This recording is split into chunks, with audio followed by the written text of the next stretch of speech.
Pinanatan ni House Committee on Justice Chairperson at Batangas Representative Luis Ro ang inconsistency ni Vice President Sara Duterte na umangal noong nakarang taon dahil wala umanong due process, pero ngayon ay hindi humaharap sa pagdinig para ibigay ang kanyang panig. Si Vice President Sara ang humihingi ng due process. Nag-utos ang Supreme Court ng hearing para sa due process. Ngayong may hearing na, kini-question na naman nila ang hearing, ani Representative Jervil Luistro. Because as investigators in this impeachment proceeding, we are bound to test the veracity of the allegations in the impeachment complaint. Paano mo itetest kung totoo o hindi ang nilalaman ng complaint? Paano mo i-check kung tama itong mga nilalaman ng affidavit na isinusumite sa Justice Committee if you will not gather evidence, no?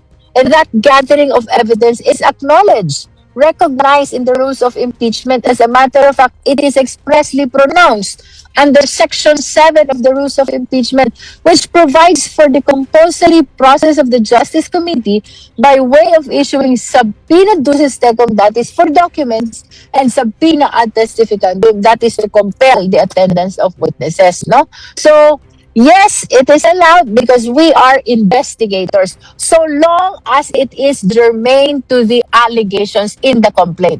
Nabanggit sa complaint di ba?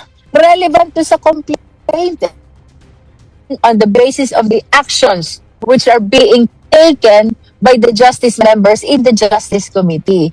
And I wish to state for the record as well, lahat ng ginagawa sa Justice Committee are strictly in accordance with Section 7 of the Rules of Impeachment. No? Sinusunod natin ang Rules of Impeachment, ang Constitution, and even the decision and the resolution of the Supreme Court in the case of Duterte versus House of Representatives pertaining to the first impeachment complaint that happened in 2025, decided in 2025. Nilinaw ni Representative Jervil Luistro na hindi isang trial ang nagaganap sa House Committee on Justice kaugnay ng impeachment, kundi isang clarificatory hearing. Ipinaliwanag ng kongresista na ginamit niya ang terminong mini-trial upang mas maunawaan ng publiko ang kaibahan ng proseso sa Kamara at ng aktwal na paglilitis na isasagawa sa Senado. In that mini-trial, my intention is for the people of the Philippines to understand the distinction between the process before the Justice Committee and the trial that will happen in the Senate, no? But definitely, if you will judge it from the proceeding ng Justice Committee, one, the parameter is probable cause. Two, it is a clarificatory hearing. And three, the interpellators are the members of the Justice Committee.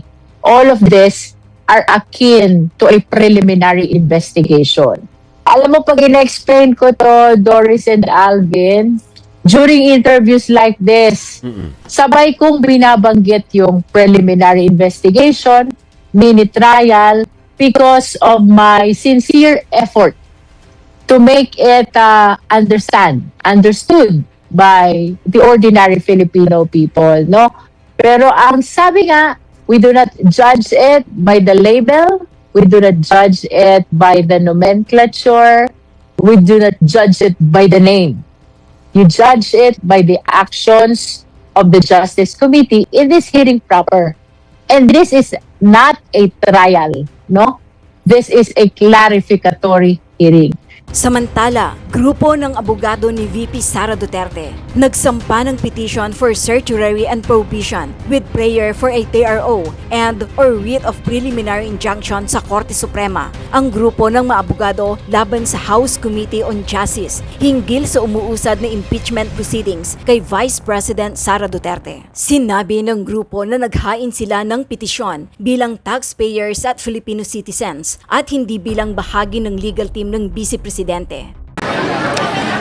Hindi sila nag-consult sa akin, no? Kasi hindi ko na iniisip ang impeachment sa panahon na yun. Iniwan ko na yan lahat sa mga abogado.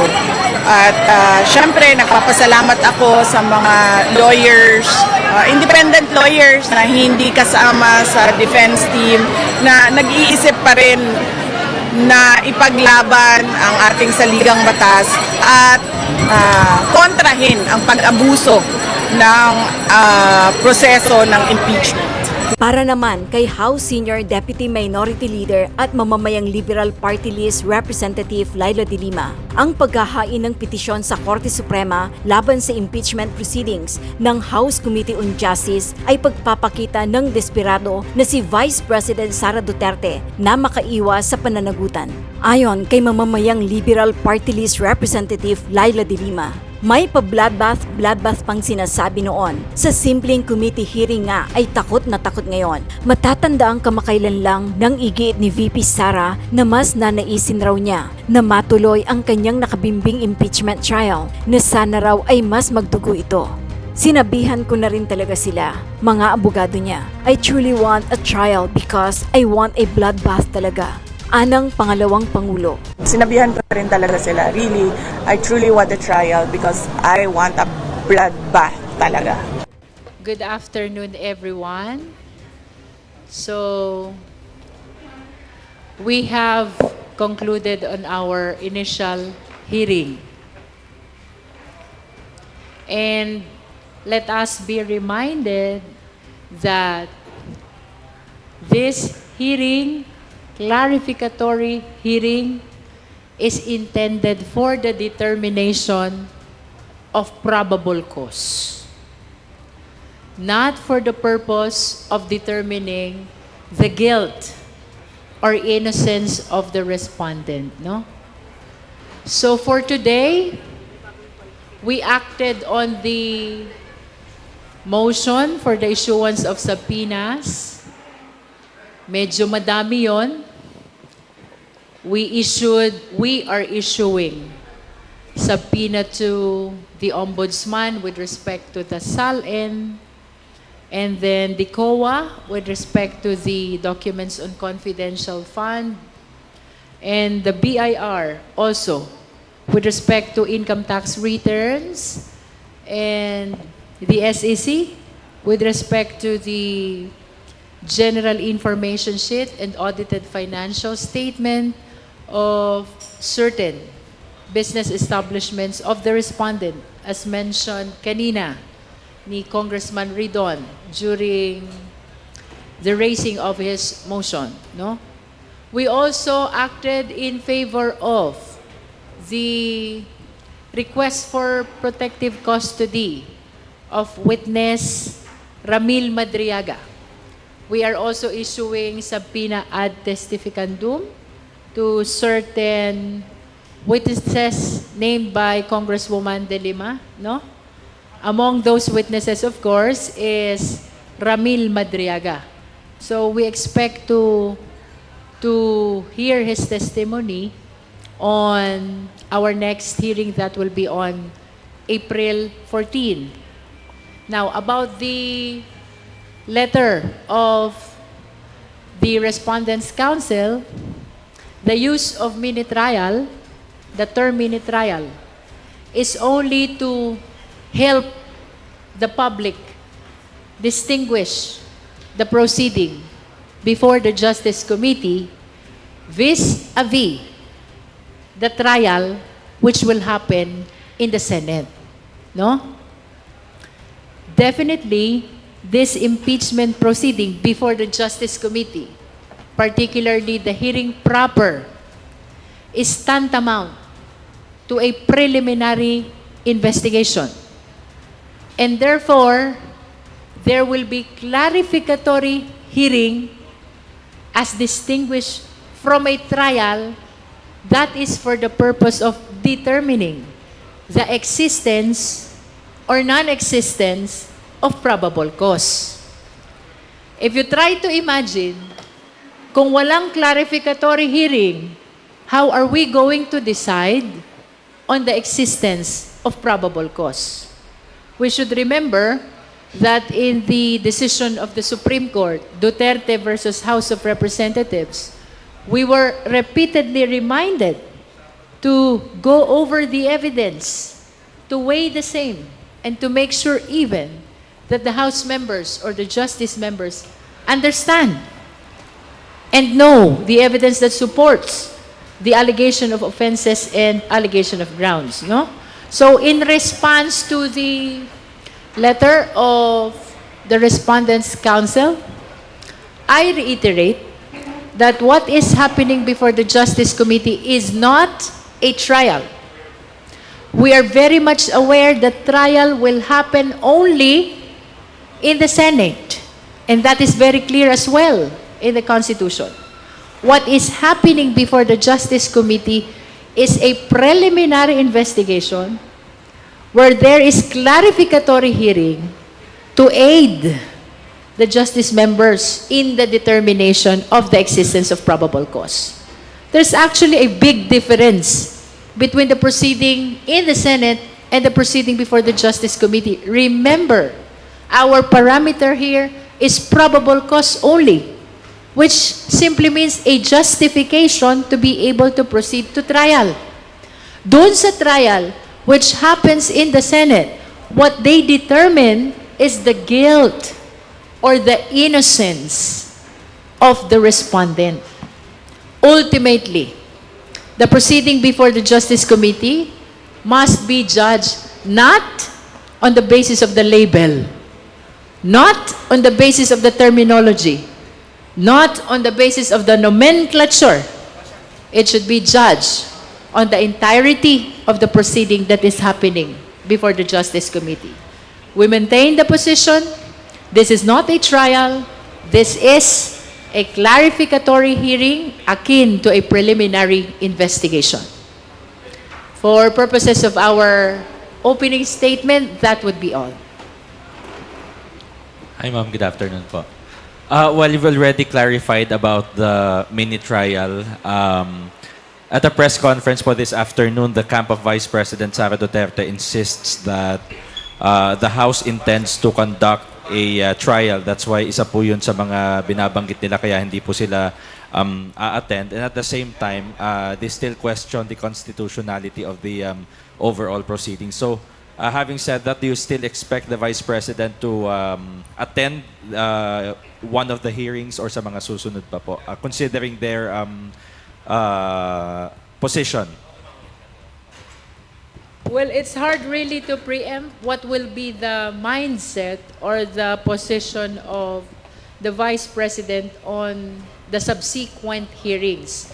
But nevertheless, notwithstanding their non-attendance or non-participation in today's hearing, we are welcoming the participation of the Vice President and her counsel at any stage of our proceeding.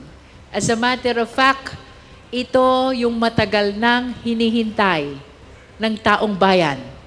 Ang kasagutan sa mga alegasyon ng confidential fund, threat, at unexplained wealth. The people are waiting since 2024, and we are really hoping in the Justice Committee that the Vice President will participate and take advantage of this opportunity to answer all the allegations against her. Yung kay Ramil Madriaga po, for clarification lang po. So what happens po, ano po yung magiging process ng pagdadala sa kanya dito sa House? Kung sa April 14 ay ina-expect po na papakinggan na po yung testimonya po niya.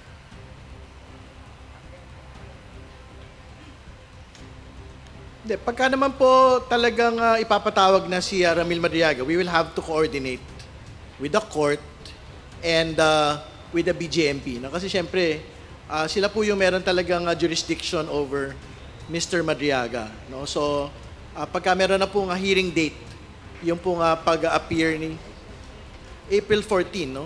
Yung pong pagpunta niya, we will have to coordinate with the court and the BJMP relating to that.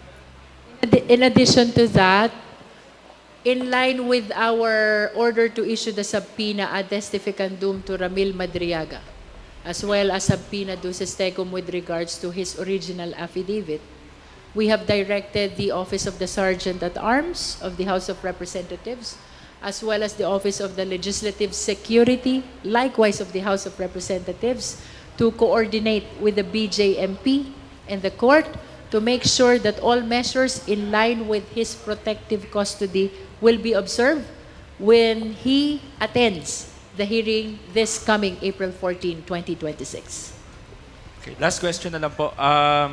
Sabi ni VP Sara sa isang statement this morning, parang pangatlong fishing expedition na raw po ito ng House of Representatives. At kanina po, may binabanggit si Kong Rufus regarding dun sa sinasabi ni Kong Terry kanina na he objects because it's a fishing expedition nga daw po. Alam niyo, entitled naman ho sila sa opinion nila eh. Di ba? Pero the facts are very clear. Meron pong kailangan ipaliwanag ang ating pong pangalawang Pangulo doon sa discrepancy na kanya pong asalin ng 2007 at 2024.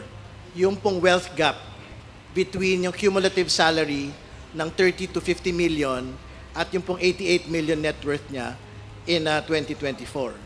So yung magpapaliwanag po nitong lahat ng ito, yung pong lahat ng mga isasabpina pong mga dokumento from the BIR, tax payments, tax records, ITR, VAT payments ng mag-asawang Duterte Carpio at yung pong mga kumpanya po kung saan po nailista sa 2024. May papaliwanag din po yan mula doon sa audited financial statements nung pong kanila pong mga kumpanya na linista rin po sa 2024. Fishing expedition lang ho yun kung wala ho tayong pinagsisimulang mga dokumento. Ang problema meron. Nasasalin po mismo ng pangalawang Pangulo. May I add to that we will remember that there has been a declaration of sufficiency in form. There has been a declaration of sufficiency in substance. And there has been a declaration of sufficiency in ground. In other words, the committee already ruled on the existence of sufficient basis to proceed to hearing proper. That includes the issuance of subpoena. Sorry, last na lang pong pahabol. Sorry po. Na-resolve na po ba yung issue kay Attorney Michael Powa at kay Reynold Munsayak kung paano po yung magiging treatment sa kanila as witnesses po ba or as counsel po ni VP Sara? Kasi sa press con din po today, this afternoon, parang willing naman daw po si Attorney Powa na umattend sa hearing. Babasahin pa lang daw po muna niya yung laman ng subpoena. Well, ito na po yung pag-step forward, no? Nung pong proseso dito po sa dalawa pong mga abogado. So, meron na pong subpoena on Mr. Powa. So, we will see in the next hearing, no, kung how he will take this particular subpoena. Kasi nabanggit naman halimbawa, yung pong relevancy nung pong kanya pong pag-i-issue po ng subpoena laban sa kanya. Ganyan din po yung mangyayari in the event that a subpoena is issued to Mr. Munsayak. No? So, it will depend on them as to how they will appreciate their attendance to future hearings po.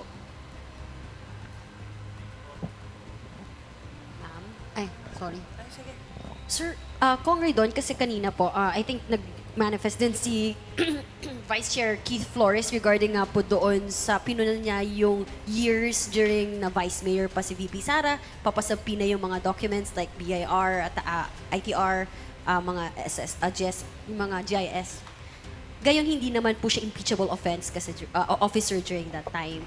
I understand na kwento nyo rin po in detail kanina, pero kinda elaborate lang din, sir. Kasi as much as we wanted to be very careful nga, di ba? Sa umpisa pa lang tinatalakay na dapat medyo cautious tayo doon sa kung paano to, yung pag-usad po ng proseso.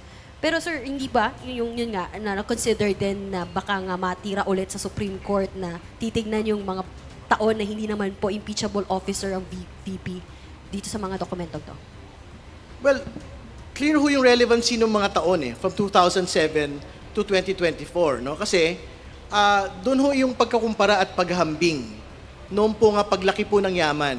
At doon po din manggagaling yung po nga pagpapaliwanag kung explainable or unexplainable wealth po ba ito. Kumbaga, we cannot simply rely on existing years, no, from 2022 to date, para ho maipakita ito pong pattern na ito. Kasi in the first place, ang paliwanag naman po ng mga supporters po ng pangalawang Pangulo, yung pong kanyang current na kayamanan ay iniluluwal hindi lamang ng kanyang sahod, kundi ng kanila pong mga negosyo, katulad ng ice plant, at nung kanila pong trabaho bilang mga abogado. So, very important ho yung tie. Meron pong tie to the current years eh. Hindi ba? Ng 2022 to 2024. No? So, I don't think magmamatter po yung binabanggit na previous to 2022, hindi po dapat siya kasama. Kasi nga, what we would want to be able to establish is the actual pattern and actual year-on-year growth, no, of all of these financial documents. And we would want to be able to see it. Pwede ho yan kung we are tying them only for impeachment relating to 2007 to 2022. Talagang wala ho tayong pag-uusapan doon. But we are talking about an actually existing SALN for 2023 and 2024. So, doon ho manggagaling yung pagbabatayan ng pong look back going to 2007.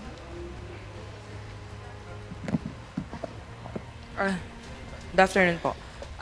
Question lang po, kasi dun sa original na letter ni Congressman Jokno, meron po siya dong request for subpoena sa AMLC certification na walang kinalaman yung walang suspicious transaction involving the accounts of the Vice President, her husband, and even former President Duterte. Nandun po sa letter niya. Pero kanina kasi hindi po na-erase. Yes. And it was, hindi rin po wala rin pong nag-motion to subpoena the bank records of the Vice President. So, does this mean na hindi na yun on the table, hindi na pwedeng mag-motion about that, or pwede pa rin yun i-put forward, pwede pa rin mag-move yung kahit sinong member ng Justice Committee for subpoena of the bank records of the Vice President at a later part? Since the request is not withdrawn as well, then I must say that the request is continuing. It will depend on the succeeding hearings if any of the justice members will be formalizing the motion for issuance of subpoena to AMLA. For today, nobody raised that motion. Ma'am, so even, kasi po yung AMLAC nasa request ni Congressman Jokno prior, pero kung subpoena po in terms of bank records, pwede po bang may mag-motion nun sa succeeding hearings kahit walang prior letter to the Justice Committee? Are you referring to subpoena of AMLA or subpoena of banks? Bank records po. Kasi Bank as you said records. before, And to whom exempted will siya the sa subpoena bank be addressed? To the AMLA? To produce bank records? Yes, Is that your question? Yes, ma'am. Opo. Parang pwede po ba yung i-put forward So, ng kahit sino? As to whether or not the committee will be acting on that concern in the succeeding hearings, it will depend really if there will be justice members who will be formalizing or moving towards the issuance of subpoena to AMLA. Kung walang magpo-formalize ng motion, then that remains a continuing request which is not being withdrawn by the Congressman Chel Jokno, but without a motion, definitely the Justice Committee cannot act on that.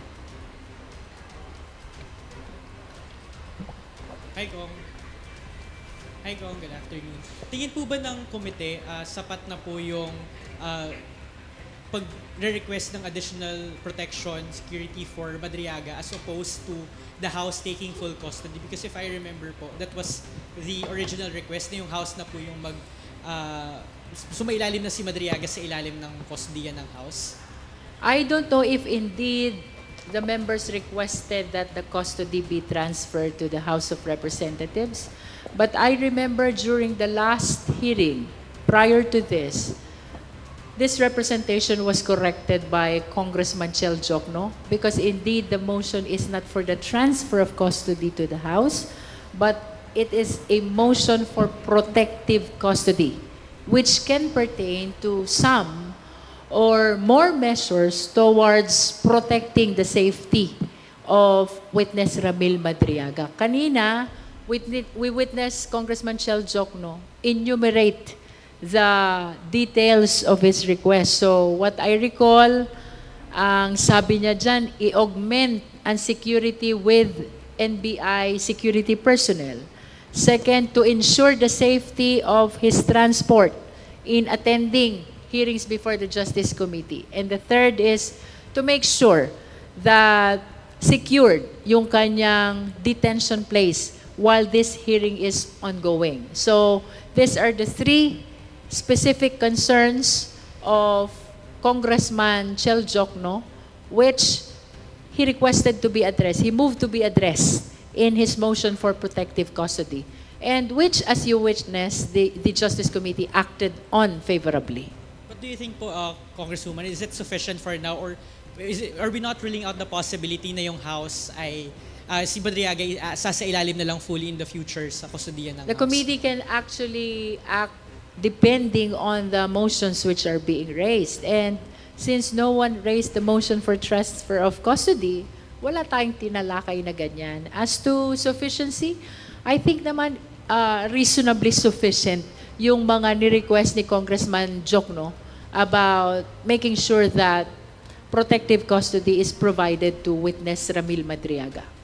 Related naman, on another topic naman po, patungkol po doon sa label na mini trial, because we saw Vice President Sara's statement and she sort of like siguro weaponized the use of that word phrase. And I remember po last week kayo po yung isa mga nagbanggit noong salitang yon, nung label na yon. Do you still stand by that label, categorization to refer to what is happening to here in the House of Representatives, or do you sort of like regret that given na ginagamit po ito ng kampo ni VP Sara? For purposes of accuracy, no, the use of mini trial in the past interviews was only to guide the viewing public in distinguishing the proceeding before the Justice Committee with the trial which will happen in the Senate. Again, to be very accurate, what is happening in the Justice Committee is akin to a preliminary investigation in which there should be a clarificatory hearing where the justice members will raise question for the purpose of guiding them in the determination of probable cause. No? Kung walang clarificatory hearing, kung hindi magtatanong ang mga justice members, ang tanong ko naman sa inyo, paano kaya i-determine ng justice members ang existence or non-existence of probable cause? So kayo, Kong, you wouldn't shy away from using it just to guide the public pa rin of what is happening in the House? Of course, because the intention only in using that terminology is to make it better understandable on the part of the viewing public that this is different from the trial that is happening in the Senate. So no regrets, Kong? No regrets. And finally po, sa pahayag kasi ni VP Sara, I think today, she's sort of like framing what is happening in the House as bakit nagfo-focus yung House dito sa political matter na ito as opposed to gut issues that are happening in the country.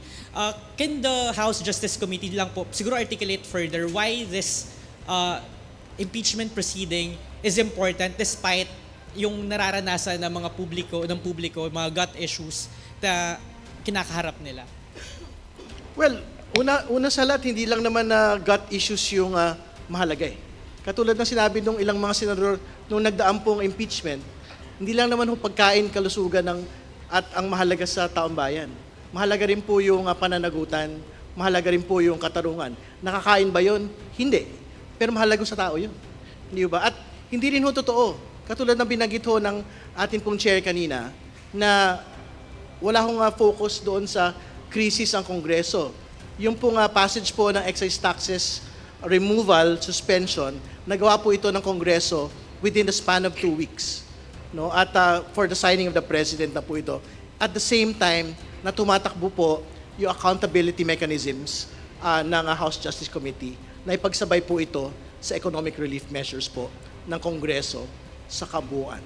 So, hindi po yung totoo na Dito lang kami nakafocus sa politika, sa pagpapanagot. Kasi ang totoo, kahit sa mga pang-ekonomikong mga usapin, tumindig po yung Kongreso para dito. Thank you po. Good afternoon po. Sige, go.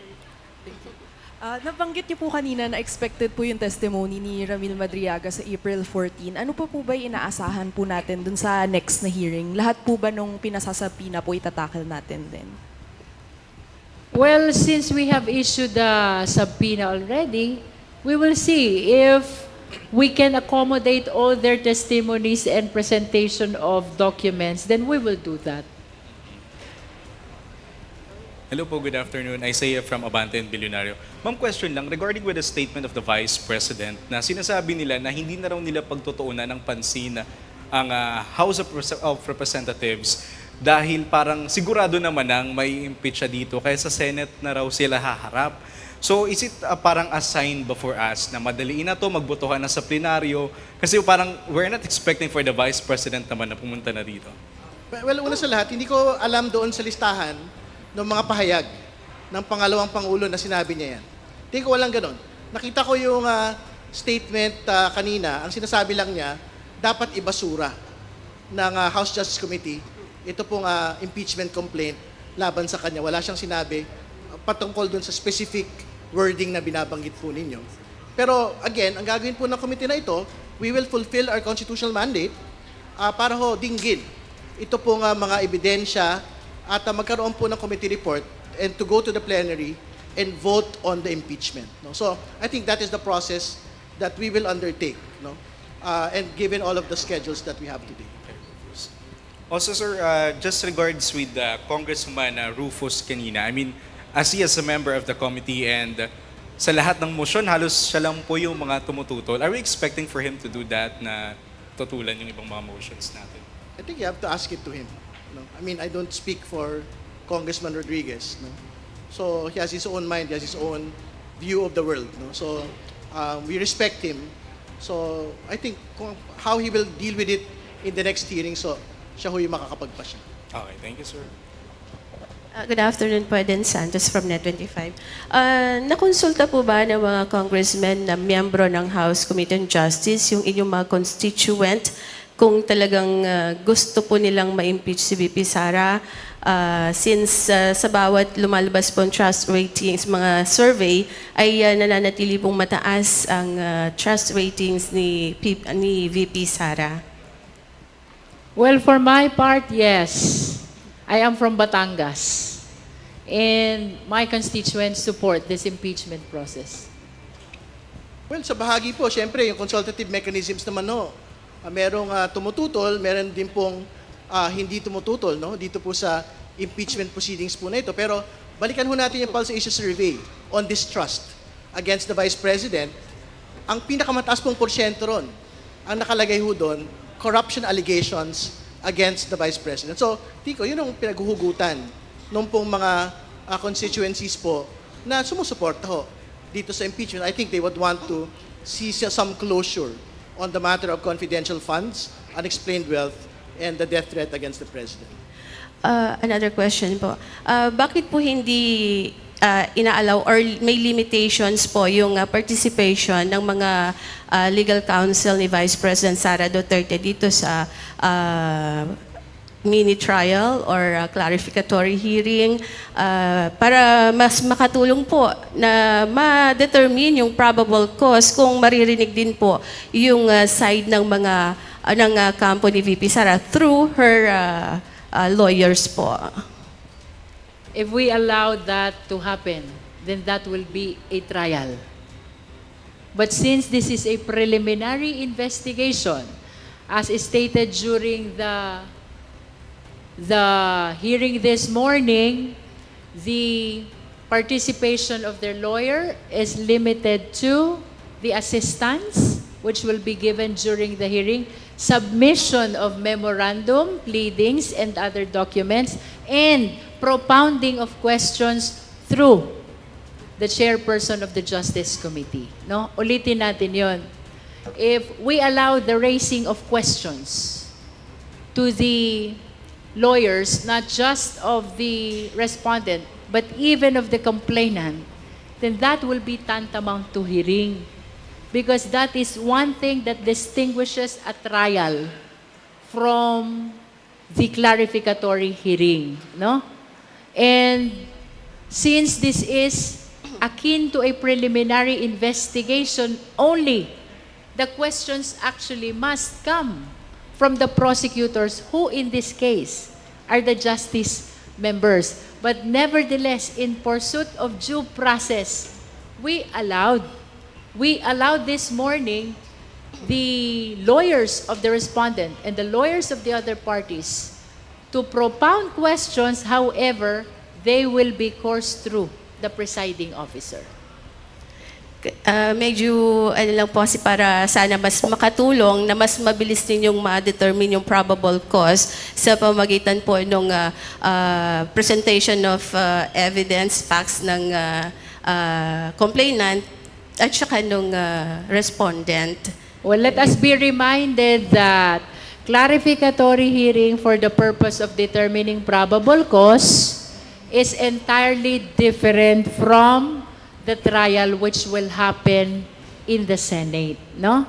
Let us remember that the proceeding before the Justice Committee is intended only for the determination of probable cause, described as a justification for us to proceed to trial, no?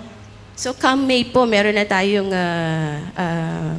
recommendation or pagbobotohan na po ito sa plenary and iaakit na sa Senate. We cannot tell yet. It will depend on the progress of the presentation of evidence of both parties, not just the complainant, because we continue to open the hearing for presentation of evidence of the respondent. Okay, thank you.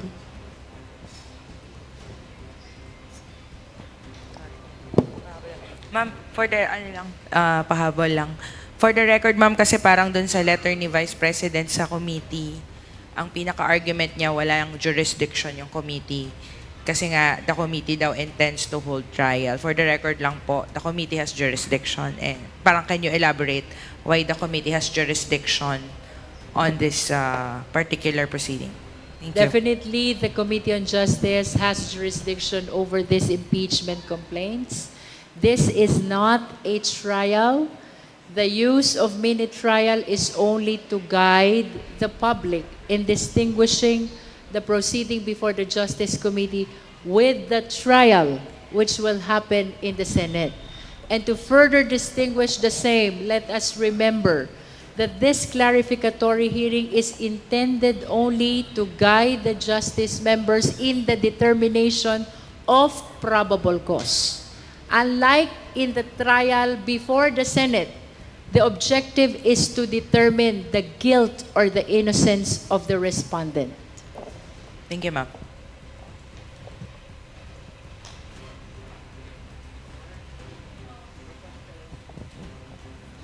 Good afternoon po, Rafi Tima from GMA7. Para lang po mas malinaw palalo, since laging binabanggit na clarificatory lang itong hearing nito at yung guilt ay didetermine sa Senate, is it safe to say na mas mababa yung bar dito sa mini-hearing or sa probable cause compared dun sa Senado? Para po sa mga nagko-question na naghahanap ng ebidensya dito pa lamang po sa inyong mini-hearing.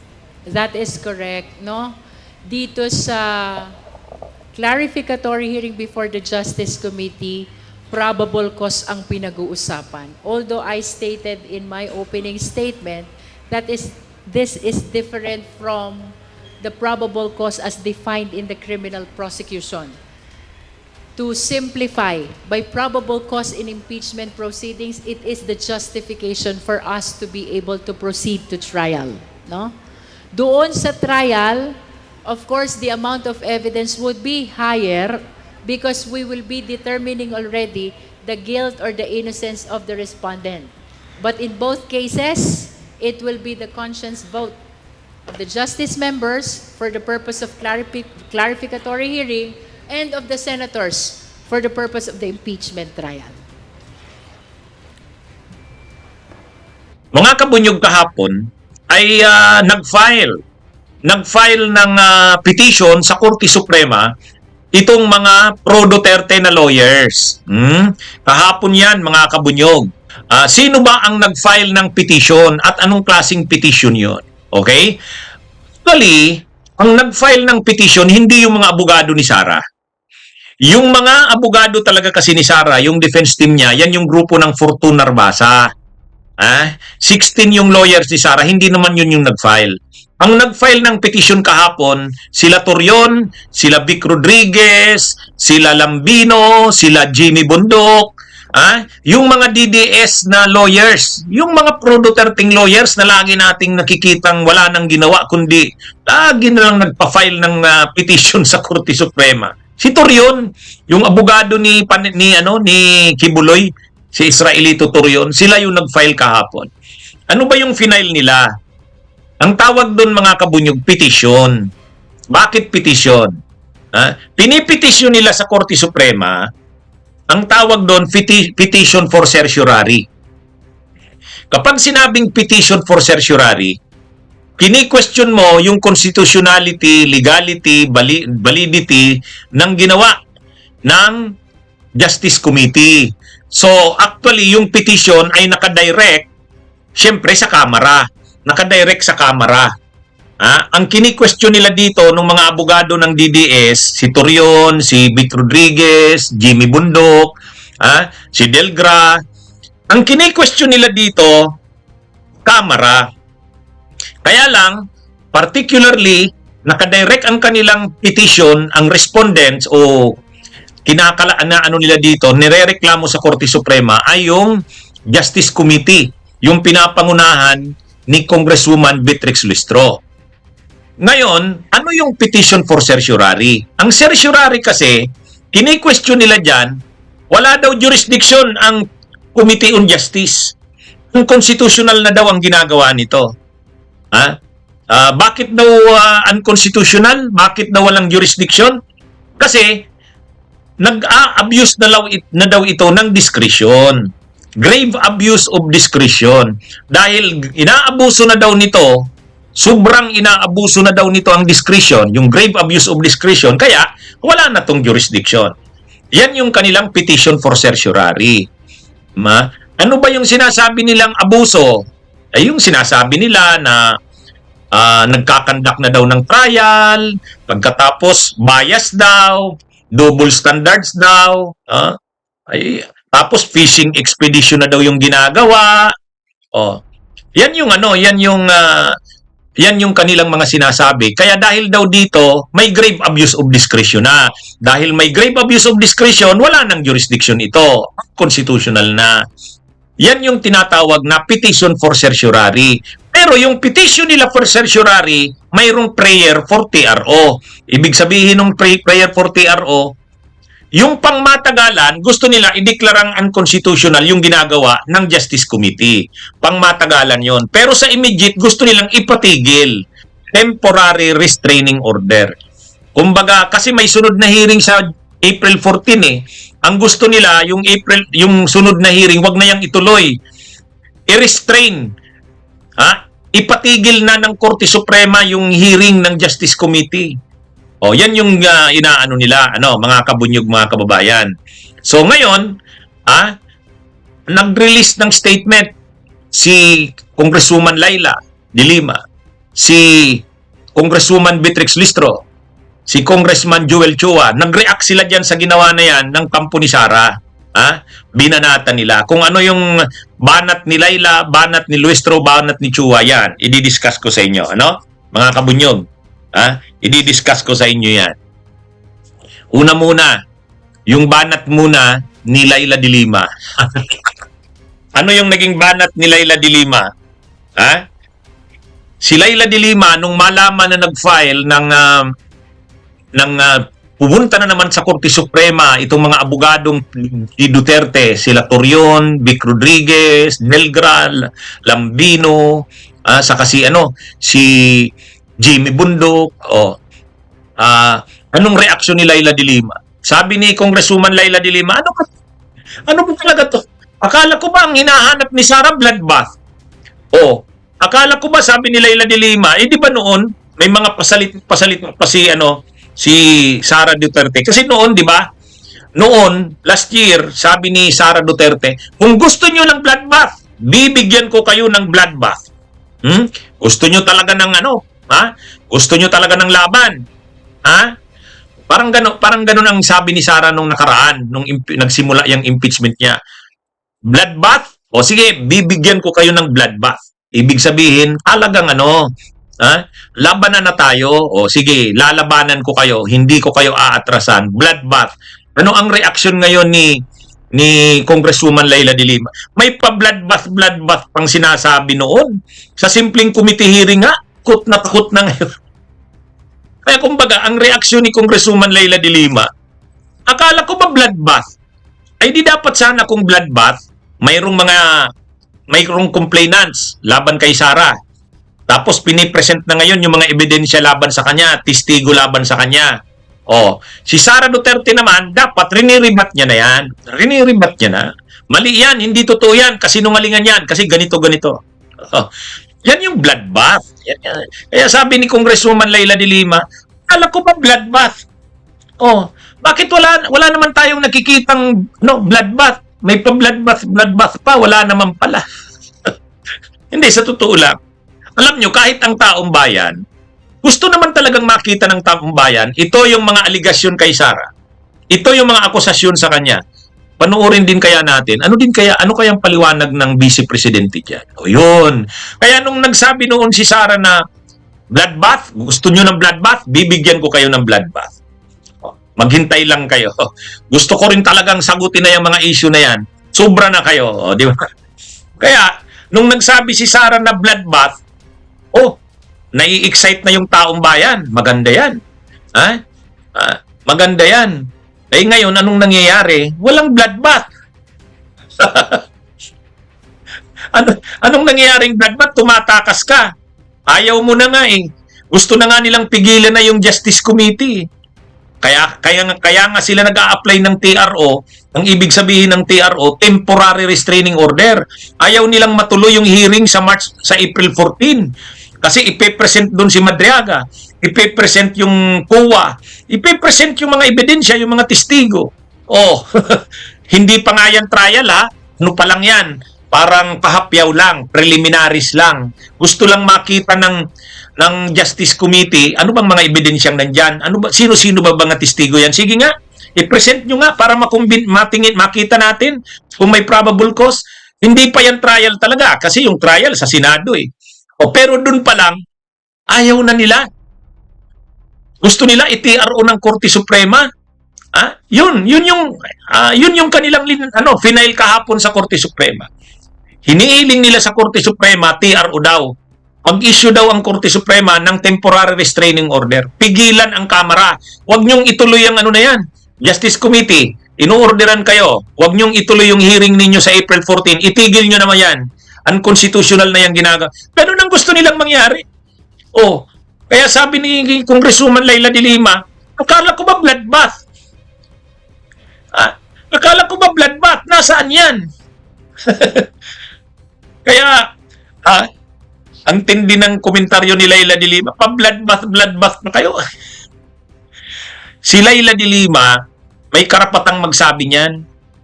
Kasi nung kinasuhan siya noon ng kampo ni Duterte, kahit gawa-gawa yung kaso, ramped up yung charges. Ang sabi ni Leila de Lima, haharapin ko lahat yan. Alam ko, mahirap tong gagawin ko kasi makukulong ako, pero haharapin ko yan. Hinarap ni Leila de Lima sa korte. Tatlong kaso ng hindi lang isa yung final. Kaya, yung unang kaso, natapos. Hindi pa rin siya makalaya kasi may pangalawa pang kaso. Natapos na naman yung pangalawang kaso. Hindi pa rin siya makalaya kasi may pangatlo pang kaso. At napakaraming testigo na prinuduce. Sila Aguirre.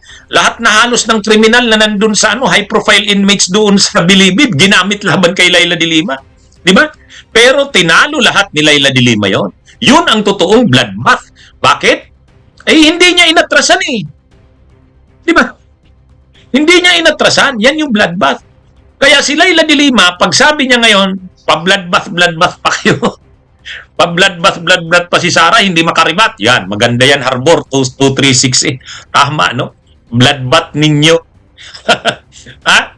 Oh, 'di ba? Tapos ngayon lalapit sila sa Korte Suprema. Ang hinihiling nila sa Korte Suprema, TRO, mag-issue daw ng TRO ang Korte Suprema, ibig sabihin ipatigil yung ginagawa ngayon ng Justice Committee.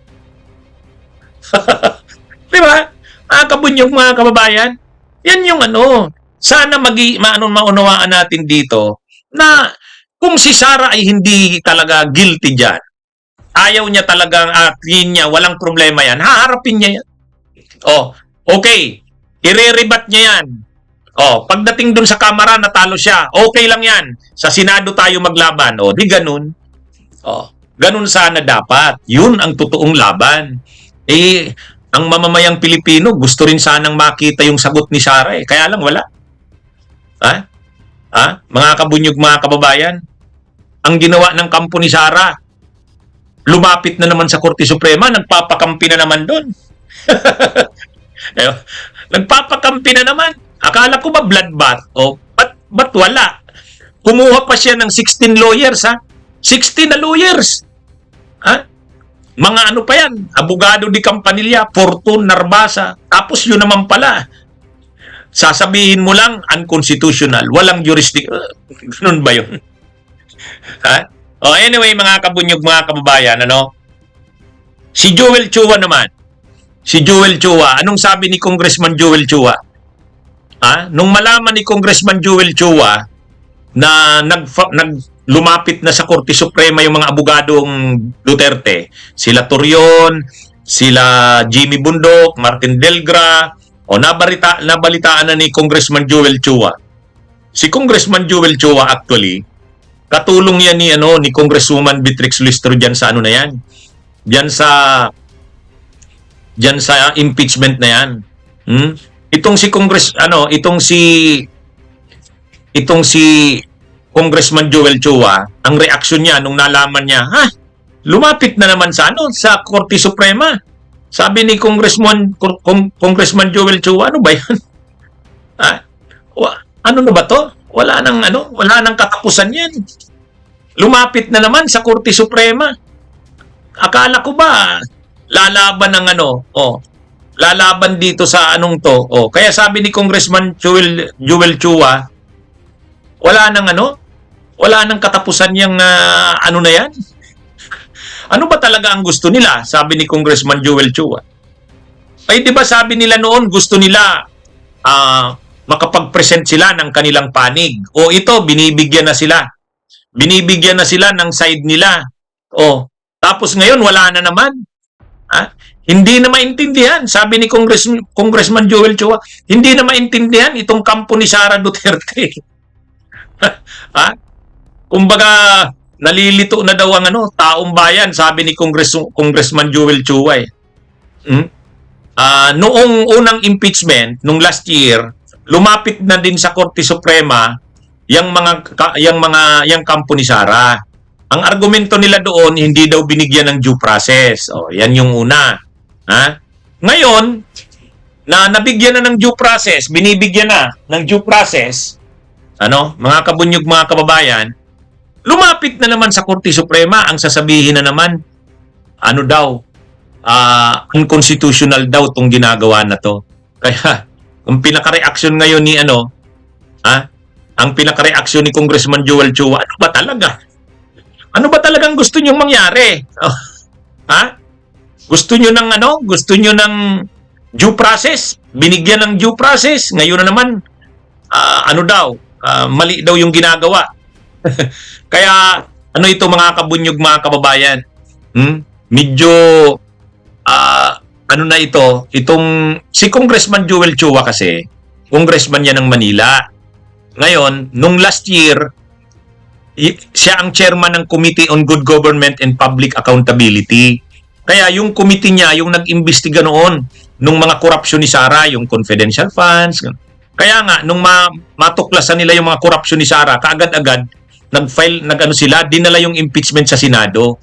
Doon na sana sa Senado, magsisimula na yung trial Kasama doon sa mga prosecutor, si Congressman Joel Chua. Kaya lang, diniklara ng Korte Suprema, hindi nasunod ang due process. Bigyan nyo muna ng pagkakataon si Sara ang Vice President na magdepensa sa Kamara. Ang due process, hindi lang sa trial sa Senado, kahit sa Kamara dapat may due process. Okay, so ginawa na nila yan. Kaya ang ginagawa ngayon nila Congresswoman Beatrix Listro, sinusunod na talaga. Si Congresswoman Beatrix Listro nga, bilang chairman ng Justice Committee, sabi niya, nakakapagod tong ginagawa natin, napapahaba na tong proseso natin, pero kailangan, sige, kasi yan yung sabi ng Korte Suprema, gawin natin. Sabi ng Korte Suprema, dumaan daw sa due process. Bigyan daw si Sara ng pagkakataong i-rebat. Kumbaga yung pag-rebat ni Sara sa mga akusasyon, hindi lang sa trial sa Senado, kahit sa Kamara pa lang, bigyan ng pagkakataon. Yan yung pinaka-desisyon eh. Yung pinaka-desisyon ng Korte Suprema, ganun eh. Sabi ng Korte Suprema nung desisyon last year, sabi ng Korte Suprema, hindi namin didesisyonan, papakialaman yung mga grounds laban sa Vice President. Hindi yan yung issue. Ang issue dito, nasunod ba yung tamang proseso sa impeachment? Ang sabi ng Korte Suprema, hindi. Tama yung punto ng kampo ni Sara Duterte, ni VP Sara Duterte. Bigyan siya ng pagkakataong i-rebat yan. Hindi sa Senado, kasi trial na yun eh. Kahit sa Kamara pa lang, baka dun pa lang, masagot niya na yan. Pag nasagot niya na yan, naribat niya na yan, baka hindi na kailangang dalhin sa Senado. Yan yung purpose. O kaya ngayon, ginagawa na yan ngayon ni Congresswoman Beatrix Listro. Tuloy, hirap na si Congresswoman Beatrix Listro. Kahit nga sana ngayon bakasyon dapat sila naka-break. Pero hindi. Kailangan nilang harapin yan kasi sabi nga ni Congresswoman Beatrix Listro, constitutional duty namin to eh. Hindi namin to pwedeng hindi gawin eh. Ngayon, yung prosesong sinabi ng Korte Suprema na bigyan nyo ng pagkakataon ang Vice President na mag-rebat, kahit dyan pa lang sa Kamara, pinagbibigyan nila ngayon. In fact, yan na yung process. Tinawag lang nilang mini trial, pero hindi naman talaga trial yon. Kaya nga mini, ibig sabihin lang, makakapag-rebat na si VP Sara sa Kamara pa lang. Yun kasi yung pinaka-issue last year eh. Yun yung pinaka-issue last year, bakit diniklarang unconstitutional. Ang sabi ng Korte Suprema, ang due process ay hindi lang sa trial sa Senado.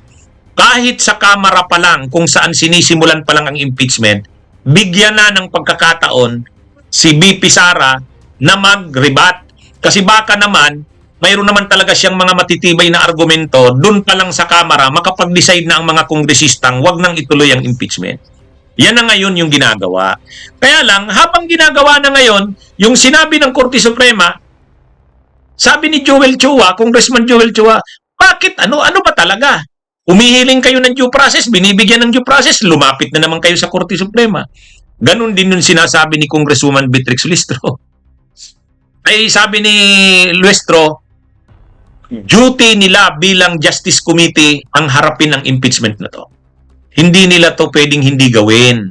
Kaya nga kahit kahit naaabala sila niyan, kasi dapat magbakasyon din sila. Hindi. Sabi niya, magsisesyon tayo. Hindi rin to mamadaliin, maghihiring. Hindi rin mamadaliin, pero hindi rin i-delay. Yan mga kabunyog, mga kababayan. Sa totoo lang, napakahirap nitong ginagawa nila Congresswoman Beatrix Listro ngayon. Kasi, nung nakaraang impeachment, nung February, hindi na sana dadaan dyan sa mga hearing na yan. Para mabilis, doon na lang sa Senado ang laban. Di ba? Yun yung last year eh. Kaya lang, question nga ng kampo ni Sara, sabi nila, dapat binigyan sila ng due process sa Kamara. Sinang-ayunan naman ng Korte Suprema. Sinang-ayunan. So, ngayon, mga kabunyog, ang tanong na ngayon, ano na kaya ang mangyari dito sa Korte Suprema? Kasi lumapit na naman sila. Dapat ang Korte Suprema, hindi naman sa pinapakialaman natin, mahirap itong side ang gagawin ngayon ng Korte Suprema. Umihiling sila ng TRO. Ang ibig sabihin ng temporary restraining order, kagyat yan immediate, urgent. Gusto nila na yung naka-schedule na hearing sa April 14 ay huwag ituloy. Itigil na yan, i-restrain. Yan yung ibig sabihin ng temporary restraining order. Hinihiling nila, kahapon sila nag-file, prayer for TRO. Pinagdarasal nila sa Korte Suprema na mag-issue ng temporary restraining order. pigilan ang Justice Committee na pinangungunahan ni Congresswoman Beatrix Listro sa gagawin nitong mga hearings. Ay naka-schedule na hearing sa April 14. Gusto nilang pigilan yan. Kaya sila nag-file kahapon ng petition for certiorari with prayer for temporary restraining order. Ngayon, ano ang gagawin ng Korte Suprema dyan? Ako lang kung akong tatanungin yung mga kabunyog, hindi tayo sa nakikialam sa Korte Suprema. Pero, sa tingin ko, ang Korte Suprema, mahirap kung iti-TRO nila to. Kasi pag tiniro ng Korte Suprema, ibig sabihin, restrain nila. Sinabihan ng Korte Suprema, itigil nyo na yung hearing nyo, ay medyo yan. Ang mangyayari niyan, yung separation of powers, di ba mayroon tayong separation of powers, executive, legislative, judicial. Ngayon, ang judicial, yung Korte Suprema, sasabihin mo yung legislative, itigil nyo yan. Medyo mababiolate yung dyan, mababiolate yung separation of powers. Kaya nga itong kampo ni Sara Duterte, mabigat ang pinapagawa nila sa Korte Suprema. Gusto nilang ilagay sa alanganin ang Korte Suprema Dapat sana itong kampo ni Sara, hinayaan na lang munang gumulong tong proseso. Anyway, sabi nila malakas naman sila sa Senado. Di ba? Malakas naman sila sa Senado, di hayaan nilang gumulong itong prosesong ito sa Kamara. Paggulong nitong prosesong ito sa Kamara, dun sila sa Senado. Ngayon hindi Ang gusto nila, ang Korte Suprema, mag-issue ng TRO, Temporary Restraining Order. Gusto nilang ipapigil sa Korte Suprema yung ginagawa ngayon. Ngayon, pag ginawa ng Korte Suprema yan, na i-TRO ang Kamara, tigil nyo yan. Huwag nyo nang ituloy ang impeachment na yan.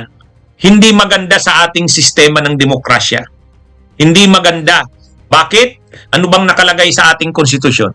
Kapag may matataas na officials ng bansa, tulad ng presidente, vice-presidente, na sa tingin natin ay nakagawa ng mga katiwalian na nawawala na ang ating tiwala, betrayal of public trust, paano natin sila papanagutin? Accountability of public officers, officials. Pwede mong i-impeach. O ito na ngayon yung proseso. Saan magsisimula yung impeachment? Sa Kamara. Pag nakalusot sa Kamara, saan ang trial? Sa Senado.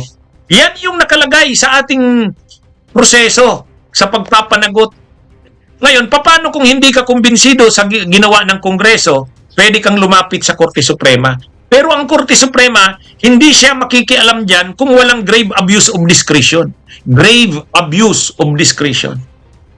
Ngayon, sa tingin ba ng grave abuse of discretion na ba ang ginagawa nitong Justice Committee? Grave abuse of discretion na ba yan? Napakasobrang abusado na ba ng Justice Committee? Kung mayroon mang nagawang mali ang Justice Committee, hindi sila kumbinsido.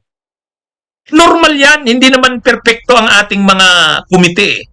Pero kung hindi naman grave abuse of discretion, hindi makikialam dyan ang Korte Suprema. And yet ngayon, gusto nila makialam na ang Korte Suprema, patigilin na ang Justice Committee. Ay napakatindi ng epekto niyan. Bakit? Tayo mismong mamamayan, ano ba to? Paano na to? Lagi nilang pinipigil ng Korte Suprema ang impeachment.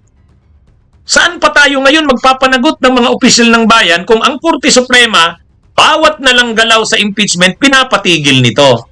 Diba? Nung nakaraang taon, ginawa na yan ng Korte Suprema. Anong ginawa natin? Tayo na mga para sa impeachment ni Sara, ginalang natin yung desisyon ng Korte Suprema. Nagkomentaryo tayo sa desisyon ng Korte Suprema, pero ginalang natin. Diba? Ganun tayo. Ganun yung pagiging responsabling mamamayan. Tinalo tayo sa Korte Suprema. Nag-comment tayo. Sabi natin, hindi naman maganda yung naging desisyon ng Korte Suprema. Pero, sinunod pa rin natin. Ito ngayon, itong kampo ni Sara Duterte, ang gusto nila, makialam na naman ang Korte Suprema. Anong mangyayari dito? Magulo na ang bansa natin yan. Kasi, kung gagawin ng Korte Suprema, pipigilan tong impeachment na ito, pangalawa na ito, ano natin? Mawawala na yung respeto ng taong bayan sa hudikatura natin at hindi maganda yan. Pati yung pagtitiwala natin sa impeachment bilang paraan ng pagtanggal ng opisyal ng gobyerno, wala na rin. Wala na yung impeachment na yan. Wala nang silbi yan. Diba? Actually, ang dapat sana ditong gawin, ang pinakamaganda sana, sagutin ni Sara yung mga issues sa kanya. Kung hindi siya natalo siya sa Kamara, sa Senado siya. Total naman, maraming senador doon kakampi niya. O, pag nanalo siya ngayon doon sa Senado, na-acquit siya. Kung hindi tayo kumbinsido sa desisyon ng Senado, tayo naman ang lalapit sa Korte Suprema. Ganun talaga. Pero dito, hindi. Nandito pa lang sa Kamara, ang gusto na nila, patayin na kaagad ang impeachment. Justice Committee pa nga lang to, ha? Justice Committee pa lang. Ang ginagawa naman itong Justice Committee ngayon, sinusunod lang naman yung sinabi ng Korte Suprema eh. Kaya, sa part ng Korte Suprema, medyo sana lang, pag-isipan ng Korte Suprema kung iti-TRO ito o hindi. Malaki ang implication pag naglabas ng TRO ang Korte Suprema. Ha? Malaki. Mawawala ang tiwala ng tao sa impeachment. Wala naman pala na yung impeachment na yan. Lagi na lang, Pangalawa, yung Korte Suprema, mamamarkahan yan. Parang naging tagapagtanggol na ni Sara Duterte ang Korte Suprema. Pangatlo, di ba dapat may separation of powers? Bakit nakikialam kaagad ang Korte Suprema? Dapat grave abuse of discretion lang sila. Kaya marami, masisira yung ating mga institusyon kapag naglabas ng TRO ang Korte Suprema. Kaya sa tingin ko, hindi maglalabas ng TRO ang Korte Suprema. Sa tingin ko lang. Pero, sana nga, ang Korte Suprema ay manindigan na sana wag naman nilang ipakita na tagapagtanggol sila ni Sara. Mawawala ang tiwala ng taong bayan, hindi lang sa Korte Suprema, sa ating mga constitutional processes. Yan yung magiging implication nito. Kaya mga kabunyog, mga kababayan, ang dapat gawin ni Sara, total, gusto niyang maging presidente ng Pilipinas, ipakita niyang ginagalang niya ang proseso. Di ba? Gusto mong maging presidente, hindi ka marunong gumalang ng proseso. Pangalawa, gusto mong maging presidente, dapat mapanagot ang mga officials na inaakusahan ng katiwalian. Ngayon, kung inaakusa ka, wala ka namang kasalanan, di iribat mo, sagutin mo, yan dapat yung attitude. Ang ginagawa niya ngayon, palay iwas panay palusot. Kung anong palusot. Ngayon na naman, may krisis sa Middle East.